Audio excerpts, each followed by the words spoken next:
Whoa, look at that big old cloud.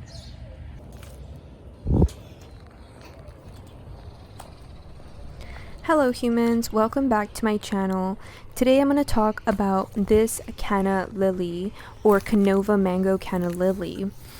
And I decided that I wanted to transplant it in ground as soon as possible because it's currently, I believe it's the beginning of summer. It's August actually. So yes, it's in the middle of summer and I want to plant this here because I feel like I need to make this bed somewhat more appealing. I started off by cleaning this bed and now I'm just gonna dig a hole. The dirt is kind of hard, but not too hard, so it's not gonna take me that long to dig a hole. I dug the hole pretty fast, and this helped kind of just getting the edges around first and then trying to make it deeper and deeper. I'm probably not wearing the best shoes for this, but I figured it wasn't going to take me that long to begin with. And it didn't take me that long. It took me less than 10 minutes, so that's what I'm doing right now. I have my gloves on, and it's a pretty day. It's somewhat cloudy, so it's not too hot out there. I didn't put any sunscreen on, but I do recommend that you put sunscreen on if you're outside and gardening any time of the day. As you can see, the sun peaked a little bit right now, and still trying to dig up that hole. I do have my trash can close by so I can put up all of my extra green foliage, extra green, all the weeds and stuff, put them in the trash can, and still getting at that hole. But in the meantime, I do want to talk a little bit about the Canna Lily and where it comes from. So this one that I bought is has salmon colored blooms with a ton of green foliage. And I actually bought this plant at my local supermarket, who actually purchased them from Spring Creek growers in Waller, Texas. This plant was only around $11 USD, and so I thought it was a really good price for it, especially because it grows pretty large once established in ground.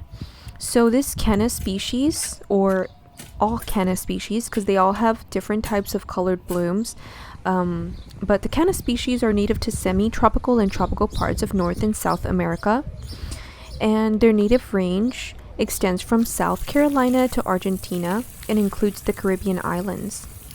In their native habitat, cannas live in deep, shady locations along margins of rivers and lakes. That's correct.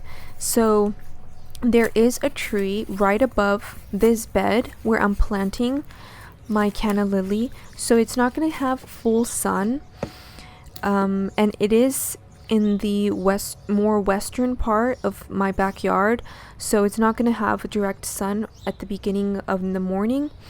And as you can see here, the hole is pretty good size, and I just used regular soil.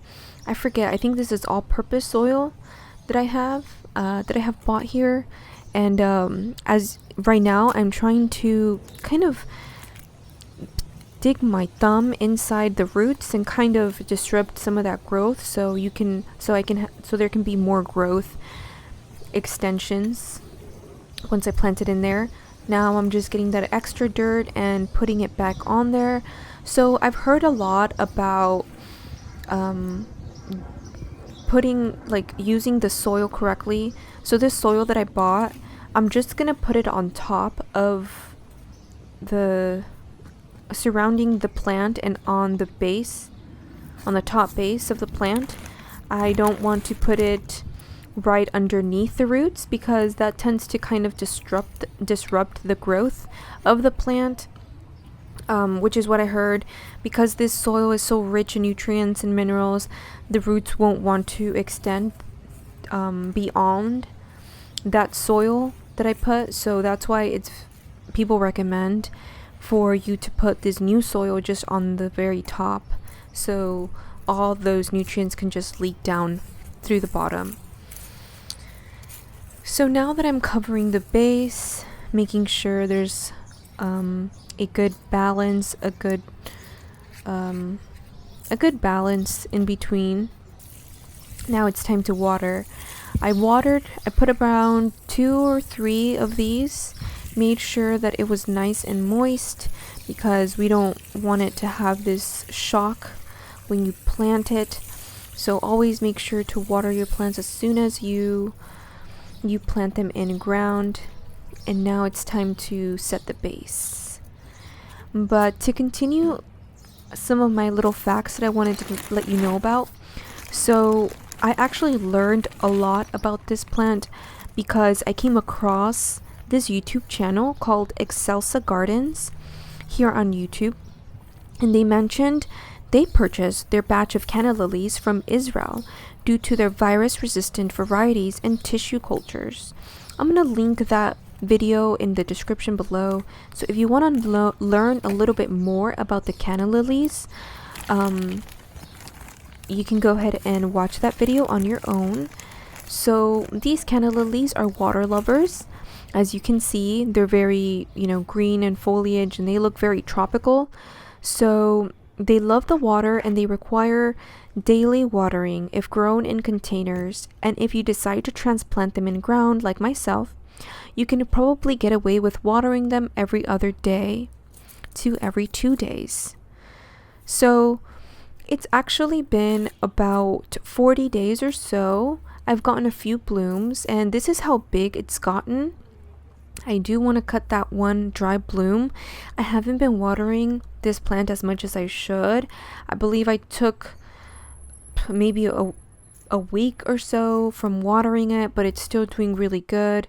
It does have a little bit of burnt edges on the leaves, but that's just because I haven't been watering it. But it is doing very well. It's grown so much.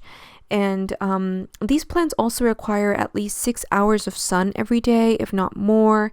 And if you begin to notice that burnt edges, like I mentioned, it just means that you're not giving your plant enough water.